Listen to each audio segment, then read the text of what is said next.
Hola, buenos días. Mi nombre es Juan José Santos Rivas. Es para mí un placer poder hablar sobre uno de los capítulos más importantes de la teología cristiana paulina, que es Efesios capítulo 1.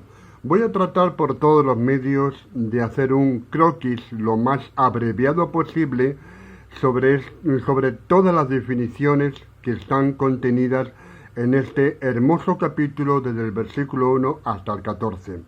Es sin duda uno de los más profundos de la teología paulina y es absolutamente necesario que tengamos claro cuáles son todos los conceptos de enseñanza teológica paulina que están revelados en cada uno de estos versículos y a veces también en las palabras que contienen estos versículos.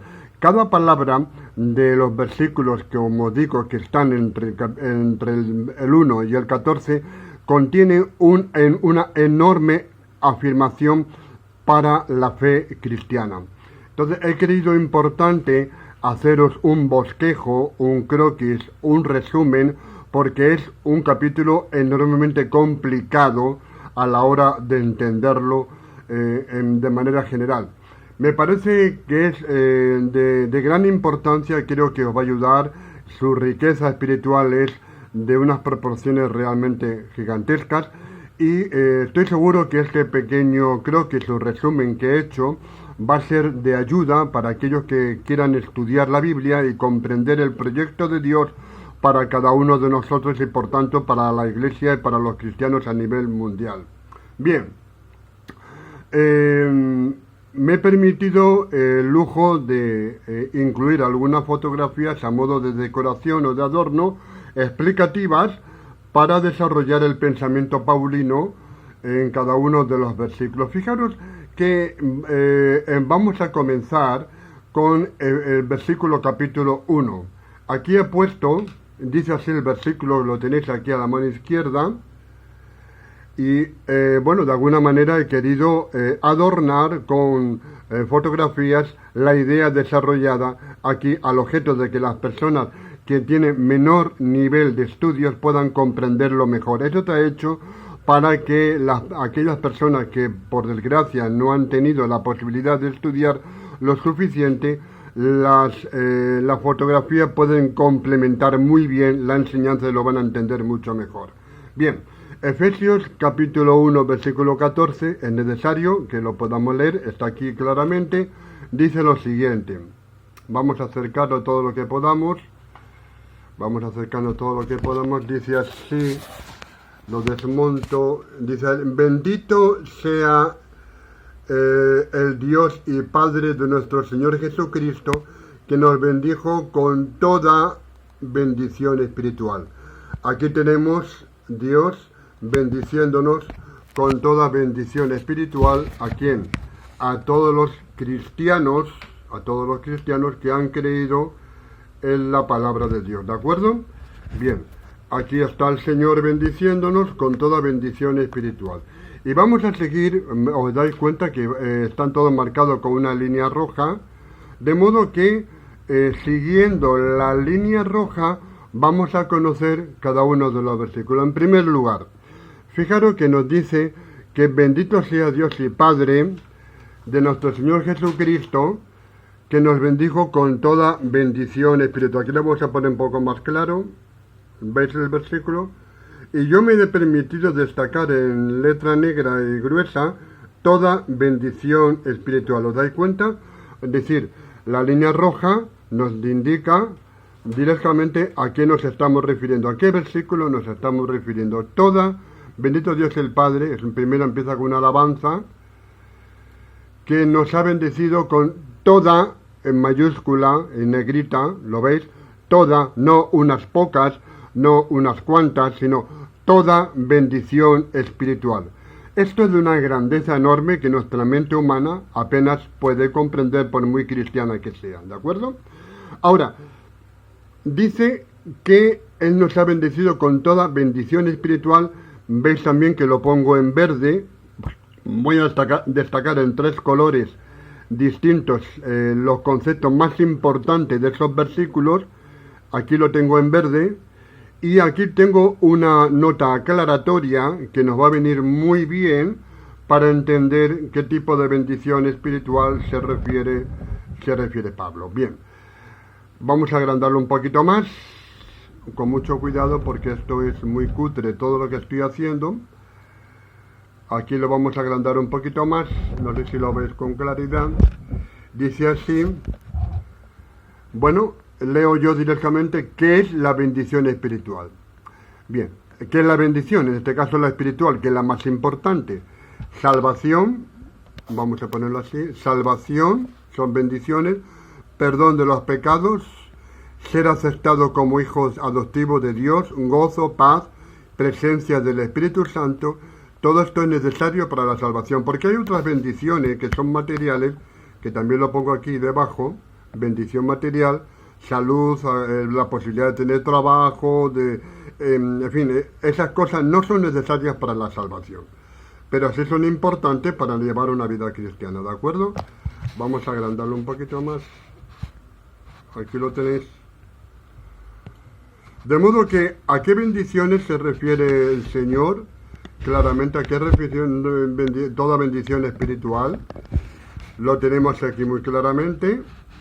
Toda bendición espiritual, bendiciones espirituales, es decir, la salvación, el perdón de los pecados, nos ha bendecido con toda bendición. Y digo, toda bendición, no con unas pocas, sino con toda bendición. Es decir, esto es mucho más grande de lo que nosotros como cristianos nos podemos imaginar. Vamos a seguir con la línea rojita, de modo que podamos entender con más claridad a qué se refiere el Señor a través de su siervo San Pablo, ¿de acuerdo? Dice, toda bendición espiritual, y fijaros que este estudio va a servir para desmontar una creencia que está muy extendida, que es la predestinación, tal y como se entiende. Lo vamos a desmontar porque se va a desmontar por sí sola. Dice, toda bendición espiritual, vamos nosotros a este versículo, toda bendición espiritual, vamos por línea roja, en los lugares, vamos a agrandarlo, celestiales en Cristo Jesús. ¿De acuerdo? Es decir, y aquí aparece hemos puesto una fotografía de Cristo resucitado, dice, en los lugares, es importante la matización de las palabras, en los lugares celestiales en Cristo Jesús. De modo que las bendiciones espirituales a las que antes nos referíamos, las podemos ver aquí, toda bendición espiritual, salvación, perdón, están en los lugares celestiales en Cristo Jesús. ¿Qué quiere decir esto? Que esas bendiciones espirituales, aquí lo vamos a agrandar, que esas bendiciones espirituales, ¿lo veis? Aquí, no hubieran sido posibles si Cristo no hubiera resucitado, ¿de acuerdo? De modo que la resurrección es clave para la salvación de la humanidad. Por tanto, hablamos de que esas bendiciones están en los lugares celestiales en Cristo Jesús, ¿de acuerdo? Pero para esto tiene que haber Cristo resucitado. ¿Estamos conformes? Sigamos entonces la línea roja que tenemos aquí a continuación. Vamos a ver si agrandamos un poquitito más. Aquí. ¿Qué dice la palabra de Dios en esta parte? Porque seguimos con el versículo siguiente. Aquí. Aquí. Dice así. Según nos escogió, ¿lo veis? Escogió en Él antes de la fundación del mundo. Fijaros que aquí vamos a hablar de este tema. Escogió en Él antes de la fundación del mundo. Es decir, ahora, fijaros, el proyecto de Dios era la salvación, pero daros cuenta de algo importante. Se ve la línea roja, ¿eh?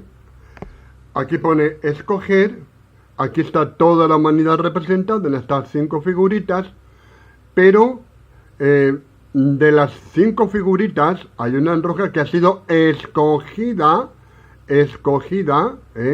apartada en el proyecto de Dios. Todos teníamos que ser apartados, pero ¿cuál es el tema? Es decir, Dios escoge a quien decide voluntariamente ser escogido, es decir, a quien cree en Cristo.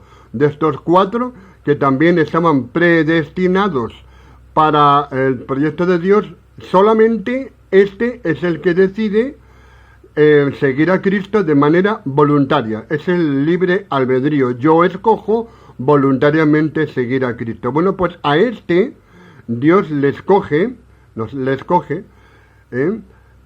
y como Jesús dice, la palabra de Dios dice claramente, a los suyos vino, pero los suyos no lo recibieron, y a todo aquello que les ha dado, que han querido en él, se les ha dado el poder de ser hijos de Dios, ¿de acuerdo? De modo que aquí hay un propósito, os dais cuenta, un primer propósito que yo he encontrado.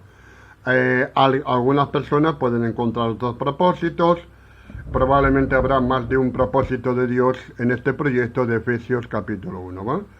Vamos a ver, pero yo averiguo aquí un primer propósito. ¿De acuerdo? Todo esto es necesario para estas flechas que vamos en orden, aquí, aquí, aquí, aquí, aquí, y hemos llegado aquí, hemos decidido seguir a Cristo, por tanto, aquí lo vemos, hemos decidido seguir a Cristo, para que se cumpla el primer propósito que humildemente creo que Dios expresa, para que fuéramos santos y sin mancha delante de Él. ¿De acuerdo? Para que fuéramos santos y sin mancha delante de Él. ¿Vale? Primer propósito. Todo esto es necesario para que los que hemos decidido seguir a Cristo, como este muñequito, bueno, muñequito, lo digo con todo respeto, ha decidido seguir al Señor y el Señor lo escogió, nos ha escogido de entre la multitud que en principio todos podían estar predestinados para ser salvos, pero solamente lo será a aquellos que deciden voluntariamente seguir el trámite de la salvación, del proyecto de Dios. ¿Para qué? Para ser santos y sin mancha delante de Él. Hemos sido lavados por la sangre de Cristo y hemos sido declarados santos y sin mancha. Esto conviene también aclarar un concepto aquí, porque en estos países donde la Iglesia Católica tiene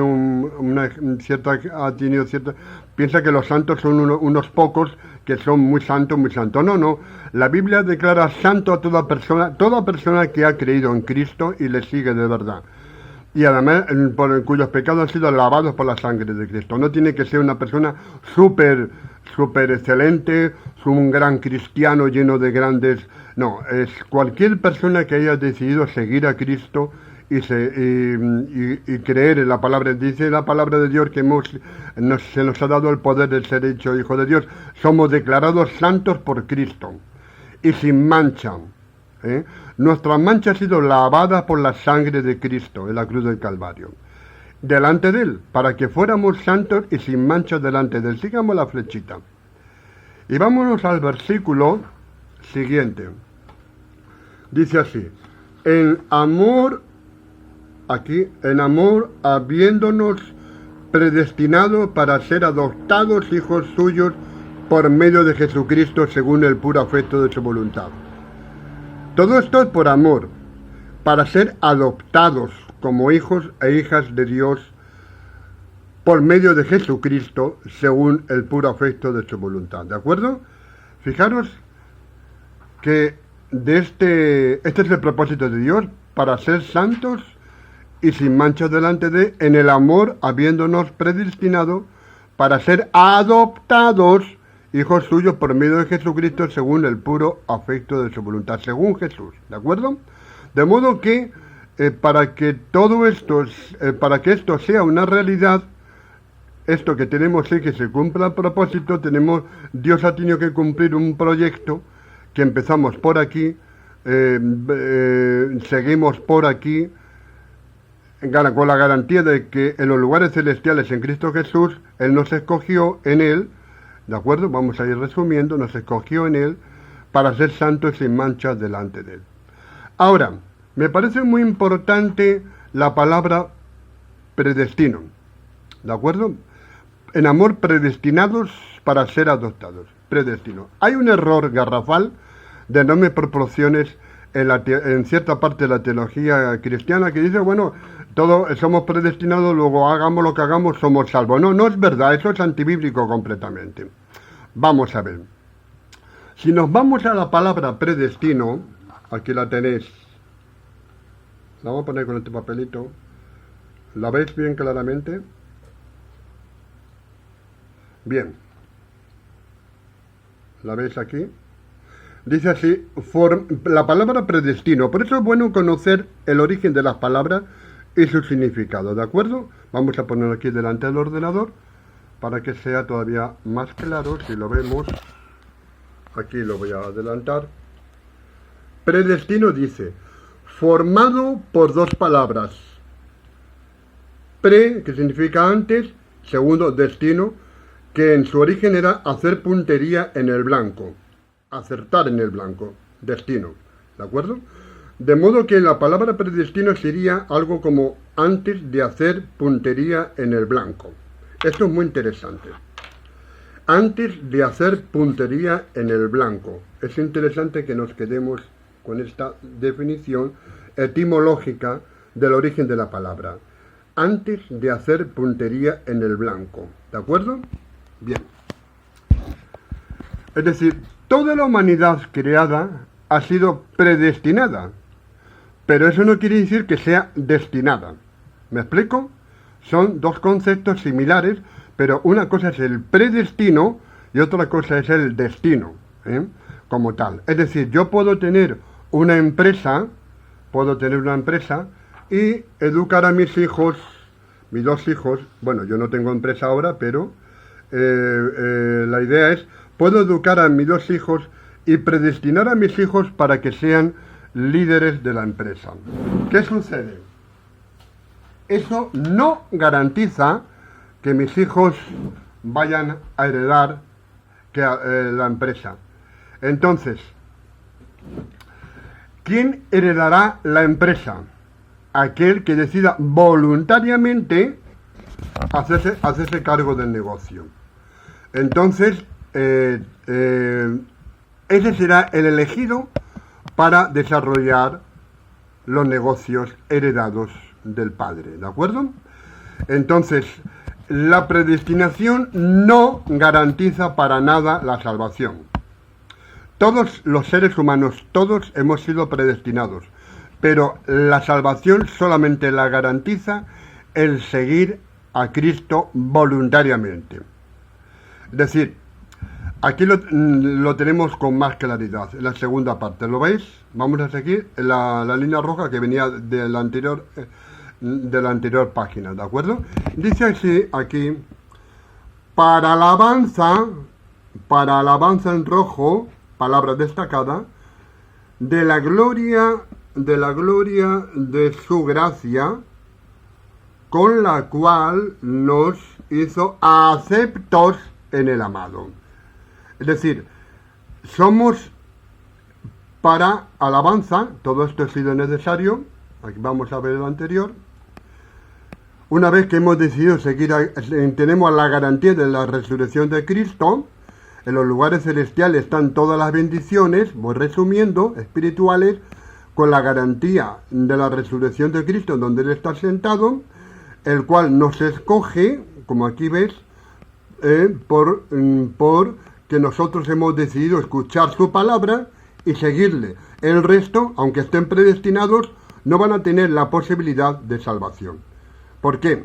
Porque no han seguido a Cristo. Por tanto, hemos sido santos, declarados santos por Cristo, por el Señor, y sin mancha delante de Él. en el amor, habiéndonos predestinado en el sentido que se estamos diciendo para ser adoptados. Todos hemos sido predestinados, todos los seres humanos, pero solamente aquellos que siguen a Cristo han sido adoptados por Dios como hijos, ¿de acuerdo? Entonces, si tenemos claro el tema, vamos a seguir con este proyecto. ¿Para qué? Todo ese proceso anterior, para alabanza de la gloria de su gracia, es decir, la gloria de la gracia de Cristo Redentora será alabanza de la gloria, es decir, alabaremos y glorificaremos a Dios porque el proyecto anterior se ha cumplido en muchos seres humanos. Dice, para alabanza de la gloria de su gracia con el cual nos hizo aceptos en Cristo. Dios nos ha aceptado en Cristo, ¿de acuerdo? Bien, ¿lo veis claro? Bien. Aquí hemos puesto una nota al lado, aclaratoria, que puede servir de interés. Vamos a ver si la vemos claramente. No nos salvamos por haber sido predestinados. Nos salvamos por seguir a Jesucristo y por obedecer a Dios. ¿De acuerdo? Por tanto, la predestinación cae por su propio peso como algo negativo. Algo que no es, según la forma de Dios. Bien, de este versículo seguimos por línea roja, la cruz derramando sangre, seguimos por línea roja al siguiente versículo. En quien, es decir, en Cristo, en el amado, tenemos redención por su sangre, ¿la veis? Por su sangre, y tenemos también el perdón de pecados según la riqueza de su gracia. Tenemos dos cosas, redención y perdón. ¿Vale? ¿Lo entendéis? De los pecados según las riquezas, la enorme riqueza de su gracia para perdonarnos de una manera que nos ha perdonado tan prodigiosa. Dice que hizo sobreabundar, esto es importante, sobreabundar en rojo para con nosotros en toda sabiduría e inteligencia. ¿De acuerdo? ¿Veis en el tema? Aquí he puesto un cerebro. Se supone que el cerebro es el órgano donde se desarrolla, donde está basado la sabiduría y la inteligencia. Son dos conceptos, ¿de acuerdo? Sabiduría e inteligencia. Y es interesante saber a qué se refiere por sabiduría y qué se refiere por inteligencia. Si veis aquí, en este texto, voy a tratar por todos los medios de poner aquí el teléfono para que lo veáis. Dice, inteligencia, dice, discernir, voy a aumentarlo, a ver si lo vemos. Discernir entre diferentes opciones para elegir la más adecuada. Ese es el concepto de inteligencia. Voy a repetir. Es discernir entre diferentes opciones para elegir la más adecuada. O también leer entre líneas. O sea, saber entender el mensaje. Se refiere a eso. Comprender o percibir algo. Vamos a pararnos en estas tres definiciones de significado de inteligencia. A ver. Una persona muy inteligente no solamente no es aquella que tiene muchos estudios, eso cabría dentro de la sabiduría, pero es la persona que sabe discernir entre diferentes opciones para elegir la más adecuada, ¿vale? Sabe discernir entre diferentes opciones para elegir la más adecuada. ¿Cuál es y aquí hablamos del libre albedrío, cuál es la opción más adecuada que a ti se te presenta? Es decir, entrar con Cristo o entrar por el camino general donde va toda la sociedad, el camino de lo que nosotros decimos por mundo. Es decir, hacer de nuestra voluntad, elegir el camino que nosotros decimos, bueno, pues yo quiero seguir por mi voluntad, no quiero contar con Dios. La inteligencia es discernir entre diferentes opciones. A ti se te presentan el seguir a Cristo o el seguir tu propia voluntad. Si eres muy inteligente cristianamente hablando, deberás de elegir una opción que es seguir a Cristo ante las dos que se te presentan. La más adecuada es seguir a Cristo, ¿de acuerdo? Fíjate que también inteligencia significa leer entre líneas, aquí lo tenemos.